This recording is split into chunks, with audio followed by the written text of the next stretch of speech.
소형주는 사기가 아니어도 위험할 수 있습니다. 유동성이 갑자기 들어오는 바로 그 순간에 정체성이 모호하기만 하면 충분합니다. 시가총액이 대략 700만 달러 수준인 회사가 주가 3.9달러 안팎에서 정규장 중에 약 13% 급등하고 거래량이 대략 1,700만 주에 달한다면 그것은 펀더멘털을 차분히 재평가하는 장면이 아닙니다. 시장이 아직 이 회사가 무엇인지 합의하지 못했다는 사실이 드러나는 장면입니다. 그래서 시장은 이 회사가 얼마짜리인지도 합의하지 못합니다. 이것이 퓨전 퓨어 그린의 지금입니다. 핵심 질문은 주가가 뛸 수 있느냐가 아닙니다. 우리가 무엇을 인수하는지, 수소 기술인지, 유틸리티 엔지니어링 기반의 현금 창출 엔진인지, 아니면 주당 가치가 계속 재작성되는 자본 구조 이야기인지가 핵심입니다. 퓨전 퓨어 그린은 아일랜드 법인이고 더블린에 본사를 두고 있습니다. 사업 이야기는 남유럽, 중동, 남아프리카까지 뻗어 있습니다. 회사는 소형화된 PEM 전해조를 판매하고 엔지니어링과 조달 건설, 시운전, 운영 서비스까지 제공하는 그린 수소 기업이라고 말합니다. 투자자라면 용어를 평이하게 이해할 필요가 있습니다. 전해조는 전기를 사용해 물을 수소와 산소로 분해하는 장치입니다. 그린 수소는 재생에너지 전력을 쓰고 운영 효율이 충분할 때 붙는 이름입니다. PEM은 양성자 교환막 방식입니다. 폴리머막으로 양성자를 이동시키고 기체를 분리하는 구조입니다. 빠른 응답성과 변동성, 큰 재생에너지 전력에 잘 맞는다고 홍보되는 경우가 많습니다. 전형적인 수소 투자 논리는 장기 옵션에 돈을 내는 구조입니다. 정책 지원, 수요 확대, 그리고 언젠가 규모가 쌓여 의미 있는 마진이 나온다는 기대입니다. 하지만 이 장면은 더 냉정한 렌즈를 강요합니다. 생존 수학과 미시 구조입니다. 숫자를 대략 반올림해보면 최근 매출은 약 1,000만 수준이고 최근 손실도 약 1,000만 수준입니다. 주당 순이익은 크게 마이너스입니다.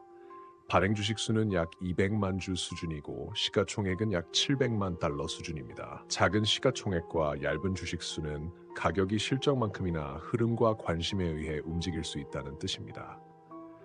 소형주에선 하루의 내러티브 파도가 분기 단위의 개선을 덮어버리기도 합니다.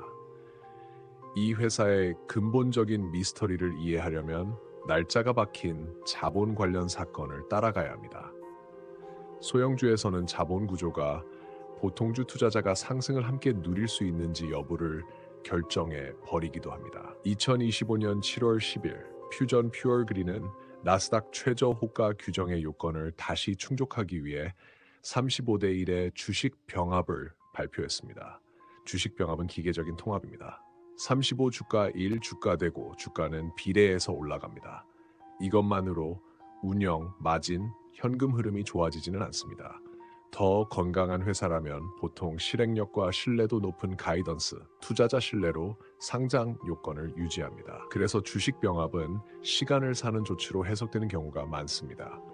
실행할 시간을 벌고 재물을 정리할 시간을 벌고 전략 거래를 마무리할 시간을 버는 것입니다. 이 사건은 생존 압박이 있었다는 신호가 됩니다. 2025년 7월 23일 회사는 약 400만 달러 규모의 사모 조달과 채권자 합의를 발표했습니다.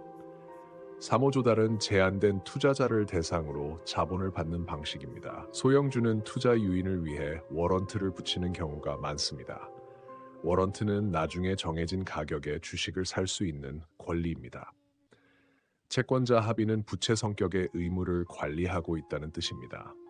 때로는 현명한 선택일 수 있지만 주식의 경제성을 바꾸는 요인이기도 합니다. 일반적으로 상태가 좋아지는 회사라면 영업 현금 흐름으로 성장을 뒷받침하거나 덜 희석적인 조건으로 기회주의적으로 자본을 조달합니다. 그런데 주식 병합 직후 자본을 조달했다면 시장은 자본시장 의존이 계속된다고 보는 쪽이 합리적입니다. 자본시장 의존은 보통 희석 위험이 남아있다는 뜻이기도 합니다. 2025년 9월 17일 무렵 회사는 2025년 상반기 진행 상황을 이야기했고 2025년 연간 매출 가이던스가 약 1,700만 유로 수준이라는 자료가 언급되었습니다. 가이던스는 감사받은 확정치가 아니지만 적자 기업에서는 신뢰의 담보 같은 역할을 합니다. 투자자는 통상 백로그의 질, 계약 전환 속도, 마진 구조, 그리고 운전 자본 흐름으로 가이던스를 검증합니다. 운전 자본은 매출 채권, 매입 채무, 프로젝트 수행 과정에서 묶이는 현금입니다. 프로젝트형 사업은 매출이 늘어도 현금이 마르는 경우가 생깁니다. 비용이 먼저 나가고 고객의 돈이 늦게 들어오면 그런 일이 흔합니다. 가이던스가 흔들리면 자본 비용이 올라가고 소형주에선 비싼 자본이 더 가혹한 희석으로 나타나는 경우가 많습니다. 이제 펀더멘털과 직접 연결되는 핵심 미스터리에 도달합니다. 퓨전 퓨얼 그린은 수소로 브랜딩되어 있지만 단기 모멘텀이 점점 유틸리티 성격의 엔지니어링과 운영 쪽으로 연결되는 모습이 보입니다.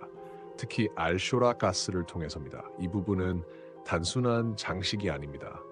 밸류에이션 논리를 바꿉니다. 수소 프로젝트는 보통 사이클입니다. 인허가, 금융 조달, 건설, 시운전까지 시간이 걸립니다.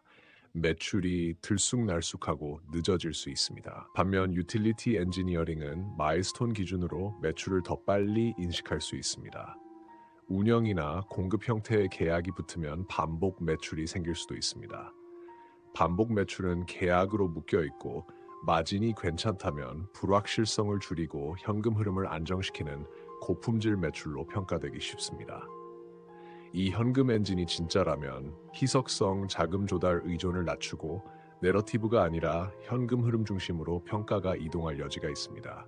동시에 회사는 난이도가 높은 확장도 추진했습니다. 2025년 10월 16일 회사는 남아프리카에서 산업 탈탄소화 프로젝트를 위한 조인트 벤처를 확정했다고 발표했습니다. 조인트 벤처는 별도 법인 안에서 지분과 거버넌스를 공유하고 위험과 수익을 나누는 구조입니다. 더 일반적인 방식은 새로운 지역에 진출할 때 단계적 실증이나 시범 프로젝트를 먼저 하고 자금 조달과 오프테이크 경제성이 더 명확해진 뒤에 대형 표제를 붙이는 것입니다.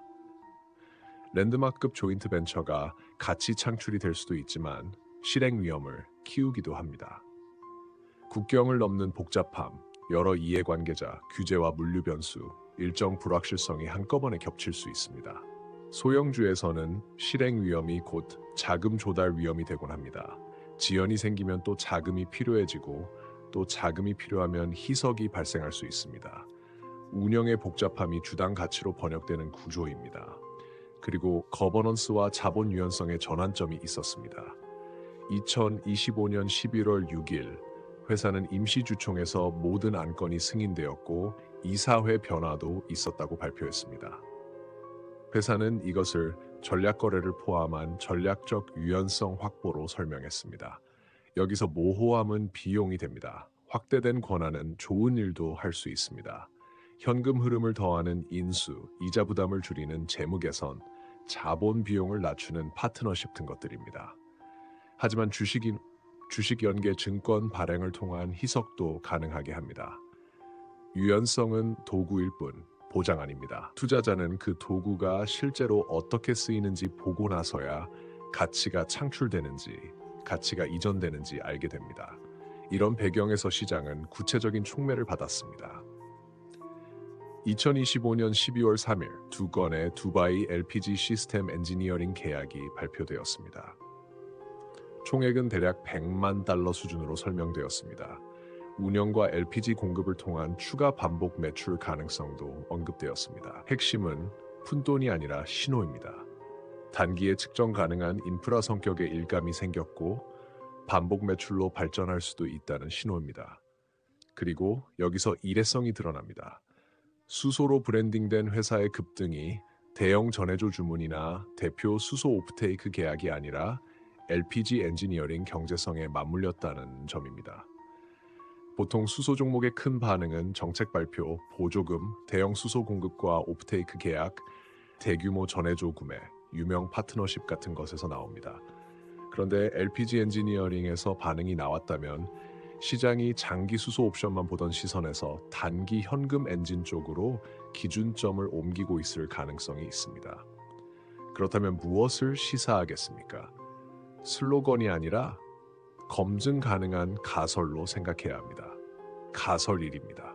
회사가 의도적으로 하이브리드 전환을 하고 있다는 가설입니다. 유틸리티 엔지니어링과 운영이 단기 현금 흐름을 만들고 수소는 장기 상승 옵션으로 남는 구조입니다. 이 가설이 맞다면 계약 발표가 실제 매출 인식으로 이어지고 마진이 개선되고 현금 전환이 좋아지고 희석성 자금 조달 의존이 줄어드는 모습이 재무제표에 나타나야 합니다. 이 경우 2025년 7월 10일과 2025년 7월 23일 사건은 반복되는 패턴이 아니라 다리를 놓는 과정으로 해석될 수 있습니다. 가설입니다. 여러 내러티브를 동시에 유지하는 가설입니다. 아직 어느 하나의 축만으로 기업을 자금 조달에서 독립시키기에 충분하지 않아서입니다. 수소는 테마 자본을 끌고 유틸리티 엔지니어링은 현금 흐름 논리를 끌고 랜드마크 프로젝트는 전략적 상상력을 끕니다. 이 경우 관심이 연료가 되고 희석 위험은 구조적으로 남을 가능성이 큽니다. 특히 2025년 11월 6일 이후에 유연성이 존재하기 때문입니다. 가설 3입니다. 대형 전략 거래를 준비하는 가설입니다. 주식 병합, 사모 조달, 권한 확대, 계약 업데이트가 하나의 안무일 수 있습니다. 가능성은 있습니다. 다만 주당 가치에 유리한 거래라면 보통 더 명확한 증거가 따라옵니다. 조건, 경제성, 주당 기준의 누적 효과가 분명해야 합니다. 그런 것이 없다면 이 가설은 추측에 머뭅니다. 그리고 소형주에서의 추측은 종종 위험을 보통주에 넘기는 방식으로 끝나곤 합니다. 이 미스터리가 왜 중요하겠습니까? 수익률이 탈탄소화의 거대한 흐름만으로 결정되지 않기 때문입니다. 측정 가능한 계약이 현금으로 전환되기 전에 자본 행동이 여러분의 지분을 더 작은 조각으로 바꿔버릴 수 있습니다. 이것이 소형주의 역설입니다. 산업 전망을 맞춰도 종목 구조에 질 수 있습니다. 그래서 결말은 갈림길입니다. 낙관적 결말은 이렇습니다. 2025년 7월 10일은 마지막 상장 생존 조치였고 2025년 7월 23일은 마지막으로 비싸게 치른 자금 조달이었고 2025년 11월 6일의 유연성은 주당 가치에 도움이 되는 방향으로 쓰였고 2025년 12월 3일의 두바이 계약은 시장이 진짜 현금 엔진을 알아본 순간이었다는 이야기입니다. 반대 결말은 익숙합니다. 주식 병합, 주기적 자금 조달, 발행 위주의 유연성 사용, 급등과 급락의 반복, 그리고 장기 보유자가 시간값을 계속 지불하는 이야기입니다. 마무리하기 전에 밸류스터 채널에서 여러분께 부탁드립니다. 여러분이 직접 보고 계신 상장 주식이나 비상장 기업, 상장 예정 종목, 그리고 코인 중에서 반드시 파헤쳐야 한다고 느끼는 대상이 있다면 댓글로 제보해 주시기 바랍니다. 무엇이 수상한지, 어떤 사건이 핵심인지, 어떤 질문에 답이 필요하신지까지 구체적으로 남겨주시면 다음 분석의 방향이 훨씬 선명해집니다. 그리고 끝까지 시청해 주시고 구독과 좋아요를 눌러주시고 댓글로 의견을 더해 주시고 영상을 외부로 공유해 주시는 열성 청취자 여러분께 진심으로 감사드립니다. 더 좋은 콘텐츠로 보답하겠습니다. 밸류스터였습니다.